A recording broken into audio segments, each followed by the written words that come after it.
For my fourth and final review, I picked Ernest Shackleton Loves Me. I picked this one because I know Ernest Shackleton's story of being an adventurer and getting stranded in Antarctica and having to leave his men behind and going out with a small group and then coming back and rescuing all of them. And not a single person died in that, in his expedition. And so I knew that, and it was why I picked it, really. And this is kind of a musical. It's a total musical and kind of adventure with Shackleton.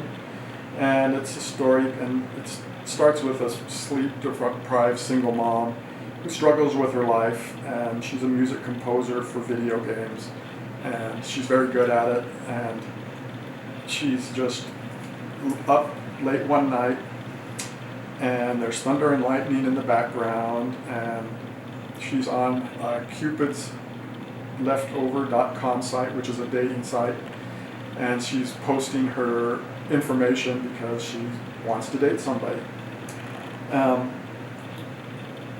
So she plays multiple instruments very well, and she jumps back and forth through them, and she also does all the singing in this play. And she is what I would call a one-woman symphony, and she's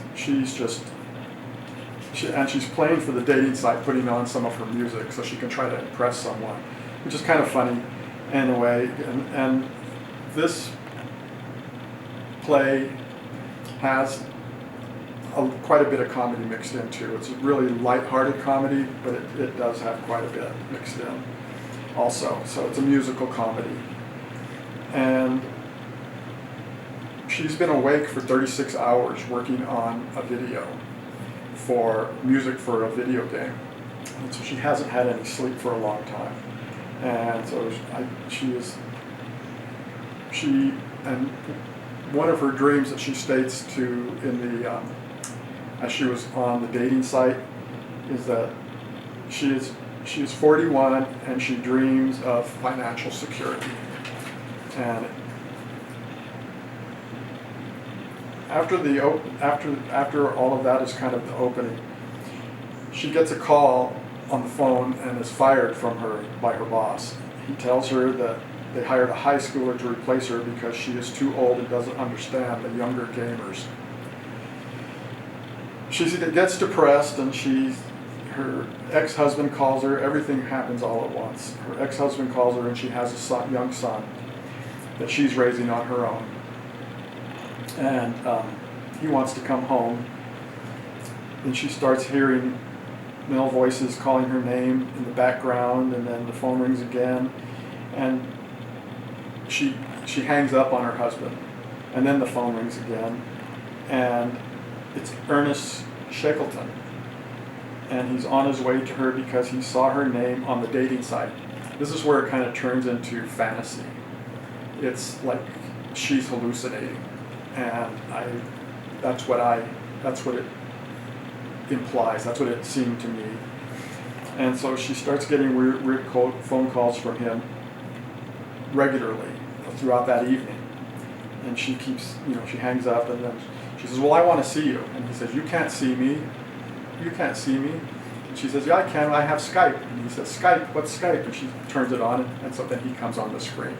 So it becomes kind of unrealistic a little bit, but I think it's because she's hallucinating. In my opinion, that's what I took it as. And he starts to sing to her to find land because he is searching for Antarctica. And his ship and crewmates are all there, and then he hangs up on her. So he calls her on and off through that evening. And so she looks him up on Wikipedia because she didn't know who he was. And so that's where she finds out about his history, the history that I told you at the beginning that I knew about his adventures. And she decides to do kind of a musical opera on his life. And she starts at that moment. She picks up a song and starts playing and singing some tunes, and she's when they show her, she's dressed in real modern kind of hip clothing and dress, and when they show Shackleton, he's dressed and they show him in Skype as being on a ship, and the ocean's behind him, and the ship's getting tossed back and forth, and that's why I think she's hallucinating, because she hasn't had any sleep. And he picks up a banjo that he took with him on his voyage so he could have music, and they start playing together. He starts playing his banjo, and she starts playing her. She had an electric guitar and a piano, and they start jamming together. And all of a sudden, he appears in her room. He comes out of the refrigerator, and there's like a cloud of fog coming out with him, and he's got snow all over him, and it's you have to have a good imagination that it's fantasy. And they start playing together, and they start hitting it off really well. And he starts talking to the audience like they're his crew members. And then it starts snowing in the room. And so with every little thing that happens, it becomes more and more comedy. And so there's more getting mixed in. And he thinks they're drifting on ice floes in Antarctica, and it's all a dream. It's all a fantasy or a dream.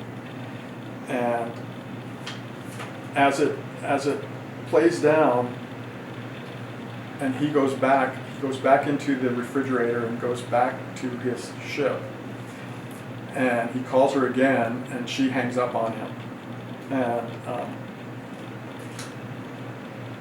realizes that he's not real. And so to me, this play, everything, because when he goes back in the refrigerator, everything goes back to normal in her room. There's no more snow. There's no more of his existence there. And her husband comes back, knocks on the door, and he comes in. And her ex-husband, I should say, and he's the one who actually played Shackleton. And he's dressed in normal attire for that, for that time period, for our time period. And he wants her to leave with him because he's going to work with another band, and he wants her to forget her music, and that she's not going anywhere with it. And she kicks him out and tells him no, she doesn't want to, that she is doing well and she wants to stay doing what she's doing and be with her son. She can't just take him off and leave him. And so he leaves the door, and it closes with her singing and playing songs to her son because he wakes up. And to me, this play was a combination of hope and survival and strength. All those things were played out in different characters through the play. And at the end, it ends with the lights dimming down and her going into the bedroom and the audience starting to applaud. I thought it was a very good play myself, and I really enjoyed it. So these were the 4 plays that I picked to review, and thank you.